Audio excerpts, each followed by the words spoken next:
Hoje eu vou abordar um tema que eu considero de muita importância para todo cristão que deseja se aprofundar no entendimento das Escrituras Sagradas. E esse tema é o casamento na cultura judaica.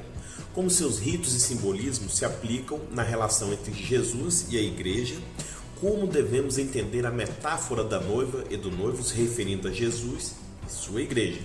Como essas informações podem clarear nosso entendimento da mensagem da Bíblia. Confira no vídeo a seguir, está imperdível, assista até o final. Roda a vinheta.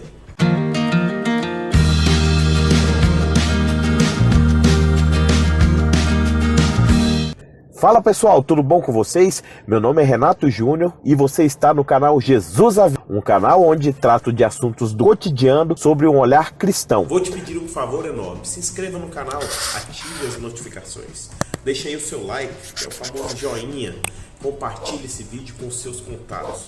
Com essas ações você ajuda a crescer nosso canal e leva essa mensagem para muitas pessoas. Assista esse vídeo até o final, você vai gostar muito, tem muita informação importante para você. Bem, a metáfora do casamento entre Jesus e a igreja é usada para simbolizar uma união entre duas partes para se tornarem apenas uma. Essa figura de linguagem deve ser entendida por nós como uma forma pedagógica que Deus usa para nos ensinar e revelar sua intenção para conosco. Ou seja, ele tem a intenção de ser um só com nós, habitar em nós, sendo nossa fonte de vida eterna. Sem essa união com o Criador através de Jesus, não herdaremos a vida eterna.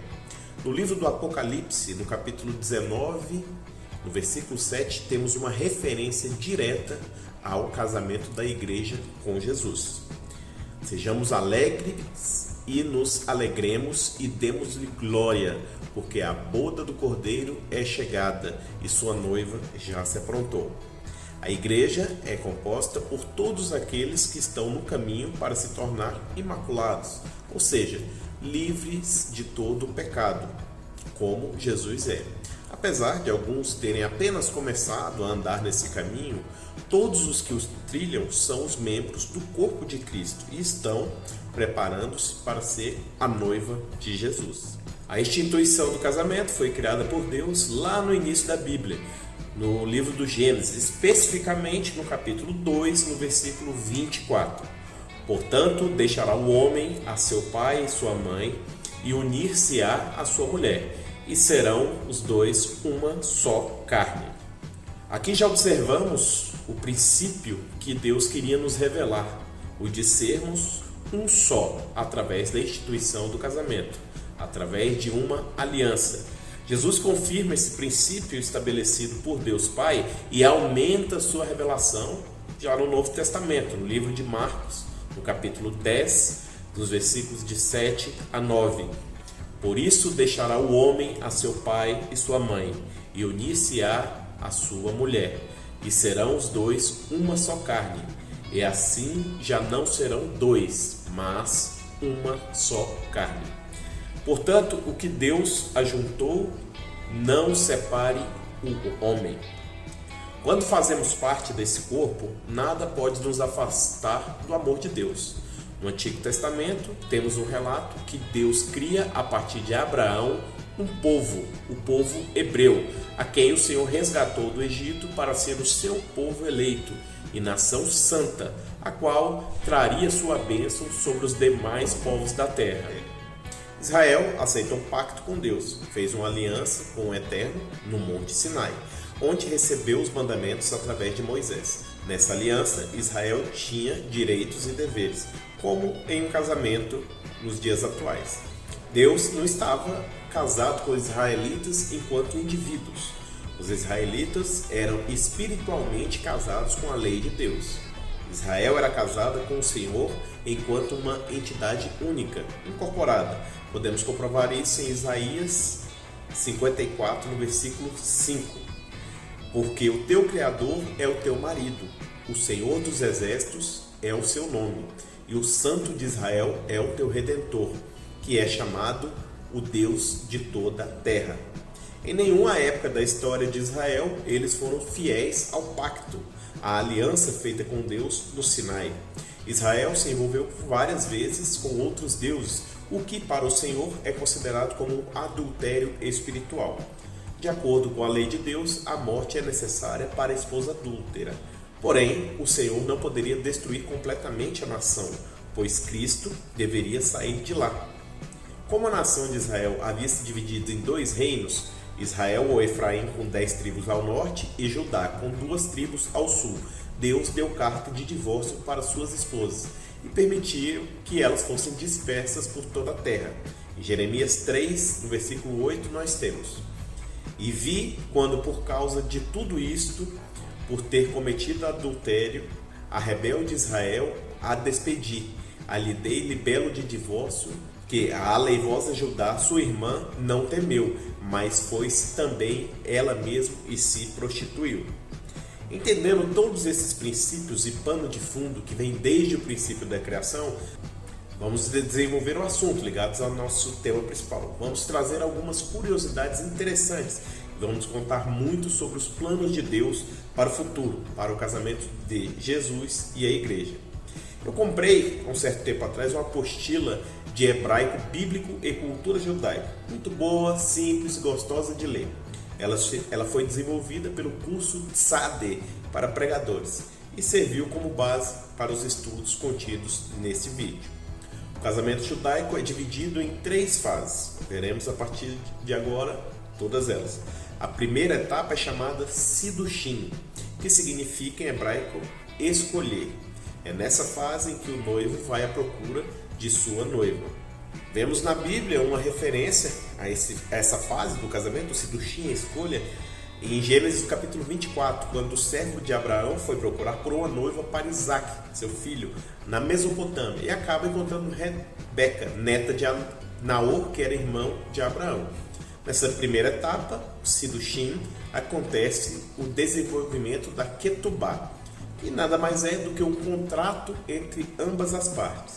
O noivo fornecia esse documento para a noiva. Nesse documento tinham várias cláusulas que o noivo e a noiva deveriam cumprir quando se casassem. Por exemplo, as do noivo: ele tinha que cuidar da noiva, sustentar a sua noiva, fornecer uma residência. Havia nessa fase o pagamento também de um dote entre a família do noivo para a noiva. Podemos fazer uma analogia dessa fase entre o noivado de Jesus com a igreja da seguinte maneira: essa primeira etapa do casamento da igreja com Jesus, o Sidushim, ele acontece quando confessamos a Jesus como nosso Salvador.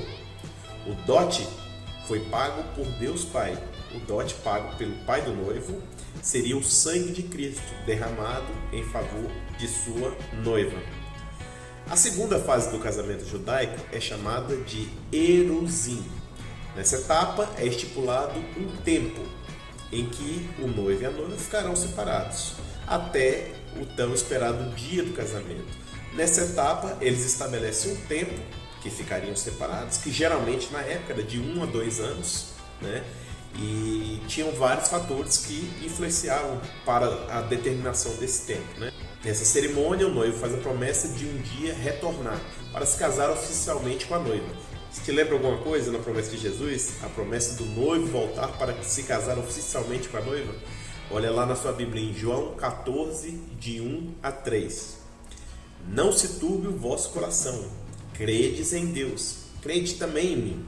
Na casa de meu pai há muitas moradas. Se não fosse assim, eu vou teria dito. Vou lhes preparar lugar. E quando eu for e vos preparar lugar, virei outra vez e vos levarei para mim mesmo, para que onde eu estiver, estejais vós também. Bem, o noivo ficava com a responsabilidade de preparar o lugar para irem morar juntos, como nós já tínhamos explicado, né? Já a noiva, ela tinha também como obrigação ficar pronta para o noivo quando ele voltasse. Ela tinha que estar preparada para receber o noivo. Isso nos faz lembrar e entender o porquê de uma parábola contada por Jesus, que mostra as 10 virgens que estavam aguardando o retorno do noivo. Na demora do noivo, todas adormeceram, porém apenas 5 estavam preparadas. Elas tinham azeite em suas candeias. para mantê-las acesas, né, quando o noivo tivesse vindo. As outras 5 não tinham azeite e correram para comprar. Porém, o noivo chegou e apenas 5 noivas preparadas foram ao encontro e entraram nas bodas. A terceira e última fase do casamento judaico é chamada de Nezuim, onde o noivo encontra a noiva depois do período, né? Nós citamos anteriormente que de 1 a 2 anos, poderia variar. O mais interessante dessa última fase é que a única pessoa que sabia a data que o noivo iria encontrar a noiva era o pai do noivo. Um dos motivos que a gente vê Jesus falando: entretanto, a respeito daquele dia e hora, ninguém sabe, nem os anjos do céu, nem o filho, senão exclusivamente o pai. Está em Mateus, no capítulo 24, no versículo 36. Na data que o noivo ia se encontrar com a noiva, formava-se uma grande comitiva por parte do noivo, composta de amigos, familiares. Eles iam até a casa da noiva e durante o caminho eles iam tocando chofar, que era um chifre, né? Fazia o papel de uma corneta, né? E assim será a vinda do Messias, quando vier buscar a sua noiva, né? Durante o caminho para a casa da noiva, o noivo e os amigos iam dançando, festejando, cantando, né?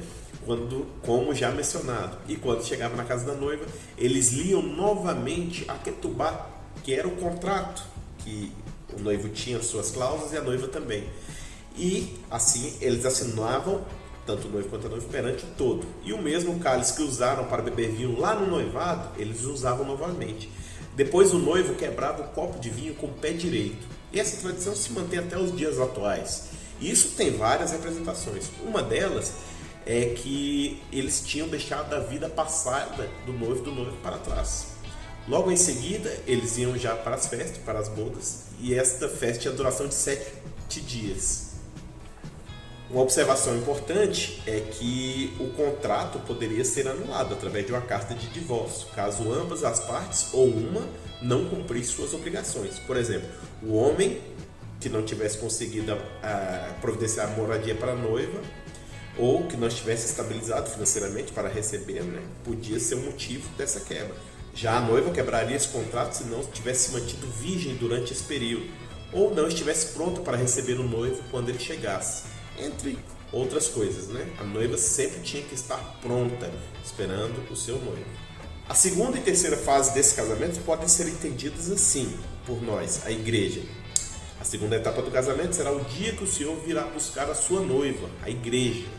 Quando o noivo vier buscar a sua noiva para levar para a casa do Pai. E a terceira e último passo, as bodas do Cordeiro, o casamento entre a igreja e Jesus, onde a igreja terá o seu final feliz para sempre.